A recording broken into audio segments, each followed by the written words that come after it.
ওটা উঠবে না, দাঁড়া দিচ্ছি দেখি তুই একটু করবি না রে? ও তুমি করবা না? এটা কিছুই হবে না, এরকম বৃষ্টি হলে দেখবি কালকে আরো পাঠা কাটার মতো দোল। মাটিও যদি গরম, মাটিটাও যদি না ভেজে মাটির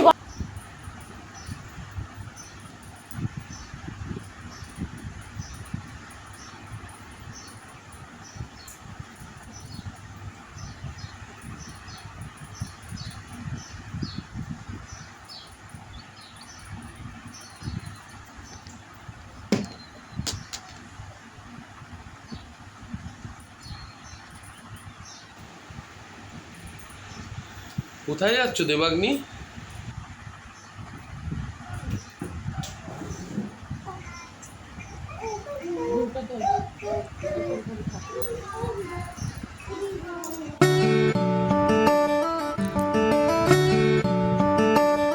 দেবাগ্নি আমার ক্যাম্পে স্কুলে? বাহ বাহ বাহ বাহ, ভেরি গুড। শুভ সকাল বন্ধুরা, দৈতিস ব্লগ চ্যানেলের তরফ থেকে তোমাদেরকে অনেক অনেক আদর ভালোবাসা জানিয়ে আজকে 20শে জুন আমার ব্লগটা স্টার্ট করলাম। আশা করি বাবা আর মেয়ের কথা শুনে তোমরা বুঝতেই পেরে গেছো তিন্নি কেন তৈরি হয়েছে। হ্যাঁ, সামার ক্যাম্পে যাচ্ছে তিন্নি। তার গ্রুপ নির্বাচিত হয়েছে ফায়ার, এবং সেখান থেকে তাকে রং বলা হয়েছিল, আমাদেরকে বলে দেওয়া হয়েছিল অরেঞ্জ, ইয়েলো আর একটা জানি রেড, এই তিনটের মধ্যে যে কোনো একটা কালারের ড্রেস পরাতে। সেটা ওকে অরেঞ্জ কালারের কিনে দিয়েছিলাম। এবার আমি আর ওর বাবা নিয়ে ওকে স্কুলে দিয়ে এলাম। তারপর ওর বাবা অফিস বেরিয়ে গেল। এবার আমি ঘর দুয়ার তো সেভাবে গুছিয়ে যেতে পারি না, এসে বিছনা টিছনাগুলো তৈরি করে দিলাম। তারপরে এবার আমিও খেয়ে নেব। তার কারণ হচ্ছে এখন 9টা থেকে সামার ক্যাম্প, বুধবার বৃহস্পতি ছিল সামার ক্যাম্প। এবার বুধবার দিন গতকাল হয়ে গেছে, বৃহস্পতিবার ওর বাবা গতকাল ছুটি নিয়েছিল। এবার আজকে তো ওর বাবা অফিস চলে গেছে, আসার সময় বলেছে আমাকে জামাইবাবুর সাথে চলে আসতে, তার মানে দাদাভাই আমাকে আনতে যাবে। সেটার টাইম হয়েছে 12টা। আমিও খেয়ে নিলাম, তার কারণ অত সকালবেলায় আমার পক্ষে মেয়ে রান্না করে যাওয়াটা সম্ভব হয় না। তোমরা জানোই আমি মেয়েকে স্কুলে দিয়ে এসে রান্নাটা করি। তো ভাবছি যা গরম, বিশ্বাস করো, এসেই আগে ড্রেসটা চেঞ্জ করে নিলাম, করে নিয়ে মাথায় ভালো করে তেল দিয়ে নিয়েছি। তেল দিয়ে গামছা গায়ে দিয়ে দিয়েছি। তার কারণ আমাদের পশ্চিমবঙ্গের গরম আর আবহাওয়া সম্পর্কে তো নতুন করে বলার কিছু নেই। যা আর্দ্রতা, সত্যি কথা এতটাই পরিমাণে আমার, বিশেষ করে আমার প্রচণ্ডই ঘাম হয়। এবার তাই ভাবলাম আগে কিছুই করব না, মেয়ের আগে রান্নাটা করে কয়েকটা কাঁচা আছে কেচে তাড়াতাড়ি করে স্নানে চলে যাব। যেহেতু বারবার ছাদে যেতে হচ্ছে, সেহেতু গায়ে মাথায় গামছাটা দিয়ে দিতে হচ্ছে। তার কারণ রোদে গেলে ঘরেই বসে থাকতে পারছি না, আর ছাদে গেলে তো বিভৎস গরম। তাই ভাবছি মেয়ের রান্নাটা করব, আলু আর পেঁপে দিয়ে পাতলা মাছের ঝোল করে দেব। আর বাবাকে বলেছিলাম আজকে একটু স্কুল ফেরত আসার পথে ওই বাড়ি চলে যেতে পারি, যেহেতু দিদি ওই বাড়িতে আছে। আর তোমাদেরকে আরেকটা কথাও, এই কদিন আমি অনেক দিন বাদেই প্রায় ব্লগটা দিলাম, কারণ গৌহাটি থেকে আসার পর থেকে দিদিরা আমাদের বাড়ি ছিল 8-9 দিন। তো দুটো বাচ্চা নিয়ে আর সম্ভব হয়ে ওঠেনি ব্লগ দেওয়া, কারণ দুটো বাচ্চাই ছোট আর দুটো বাচ্চাই খুব চঞ্চল। আর সেই কারণে আমি গুছিয়ে উঠতে পারিনি। অনেক সময় ভিডিও শ্যুটও করেছি, কিন্তু সেটাকে পাবলিশ করা হয়নি। তাই ভাবছি এখন থেকে নতুন করে তোমাদেরকে ওই সপ্তাহে 2 কি 3টে ব্লগ দেওয়ার আমি চেষ্টা করব, যাতে সেটা রেগুলার দিতে পারি।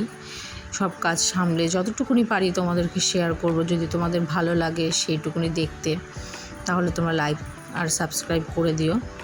যাই হোক, এখন ওদের মাছের ঝোল 2 পিস মাছই করে নেব। তার কারণ বাপের বাড়ি যাব যখন, তখন দইব, মানে পাকু, ওকে আমরা ভালোবেসে পাকু বলে ডাকি আদর করে, ওর জন্য 2 পিস মাছ করে নেব। সেই মাছের ঝোলটা বসিয়ে দিয়ে এবার ভাবছি একটু ছাদে যাব। তার কারণ হচ্ছে তোমাদের বললাম না, কিছু কাঁচা আছে আমার, সেই কাঁচাগুলো কেচে নেব। কেচে নিয়ে ছাদে একবারে মেলে ওর মাছের ঝোলটা প্রেসারে বসিয়ে স্নান করে নেব।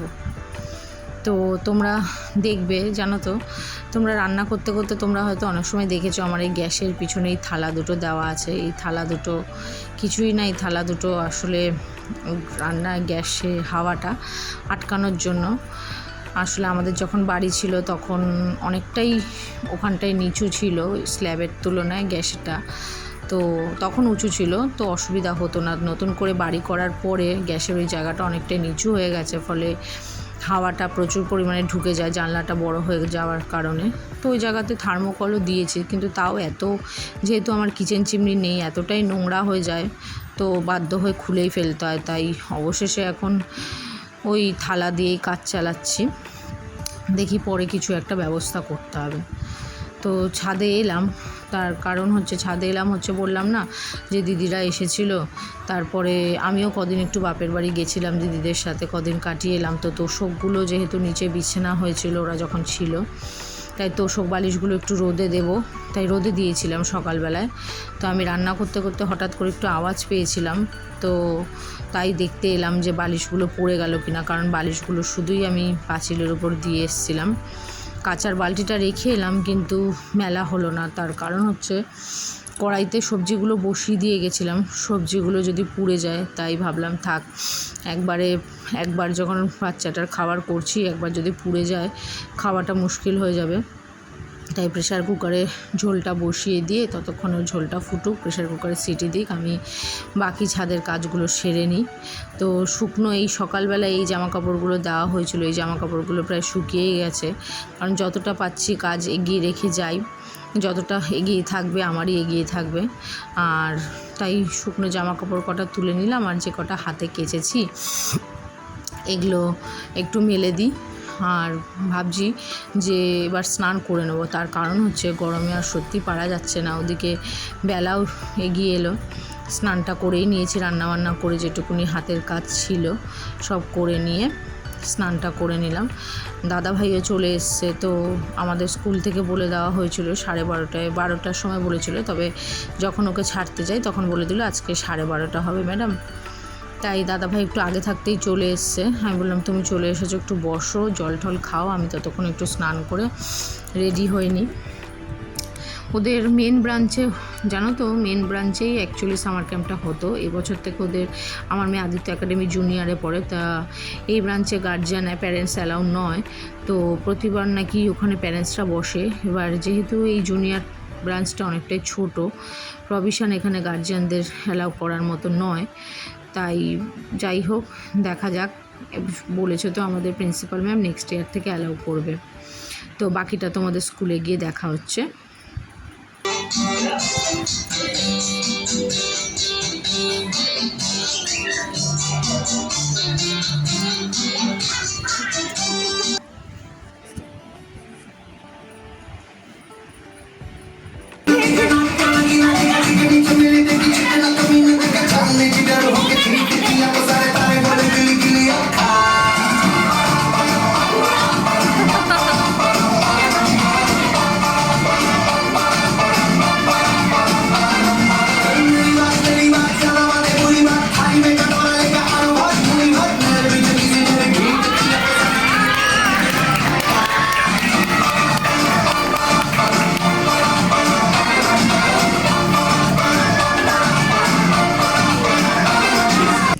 ওই শেষের দিকে একটু গার্জিয়ানদের অ্যালাউ করেছিল, মানে ম্যাজিকগুলো দেখার জন্য, তাই কয়েকজন গার্জিয়ান এই ছবি তুলেছিল। এই ভিডিও ক্লিপিংগুলো তারা শেয়ার করেছে, তোমাদেরকে একটু দেখালাম।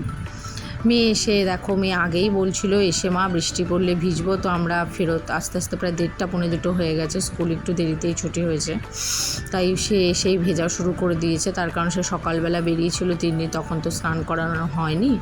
তা আমি ভাবলাম যাক, আমরাও ছোটোবেলা অনেক ভিজেছি, এই ছোট ছোট অনুভূতিগুলো ওরা অনুভব করুক, কারণ সব কিছুতে বাধা দেওয়াটা ঠিক নয়। কারণ সত্যি কথা বলতে আমরা ছোটোবেলা যা করেছি সেটা সেই সিচুয়েশন নয়, ওরাও সেগুলো করবে।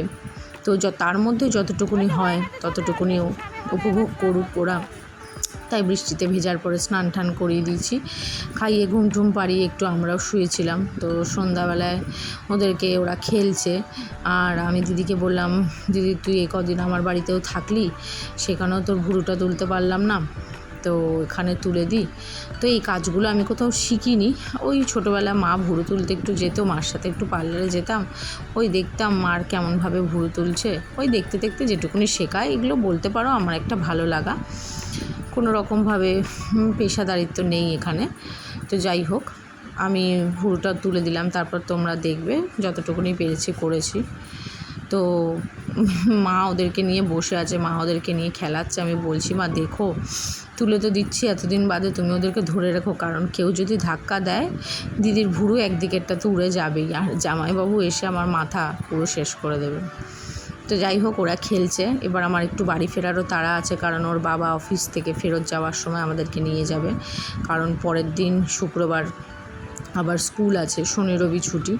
এই দেখো দুই ভাই বোন খেলছে, মজা করছে। যখন আদর করার তো আদরের তো সীমা নেই, কিন্তু মারপিট, অবশ্য মারপিট বলতে আমার মেয়েই বিশেষ করে বেশি মারে। আমার মেয়ে বুঝতে পারে না, কতবার বলি ভাইকে মারবি না, তাও কেন যে মারে জানি না গো, কিছুতেই ওর এই মারের হাতটা কমাতে পারছি না, খালি ভাইকে মারবে। আবার সে এখন আদর যখন করার শেষ, আদরও তখন সে বিশাল করে। যাই হোক, এবার দিদির ভুলটা তো তুলে দিলাম, তোমরা দেখো যতটা পেরেছি আমি করে দিয়েছি। এবার আজকের ভিডিওটা আর বেশি বড় করব না, আজকের ভিডিওটা এত দূরই রাখলাম। এই দেখো তোমাদের সাথে কয়েকটা স্টিল ফটো শেয়ার করলাম সামার ক্যাম্পের। ভালো লাগলে তোমরা আজকের ভিডিওটা লাইক করে দিও, সাবস্ক্রাইব করে দিও। তোমরা লাইক আর সাবস্ক্রাইব করলে আমার ভালো লাগবে, এবং এটা আমার কাছে অনেকটা বড় পাওনা। ততক্ষণ ভালো থেকো, সুস্থ থেকো, টাটা বন্ধুরা।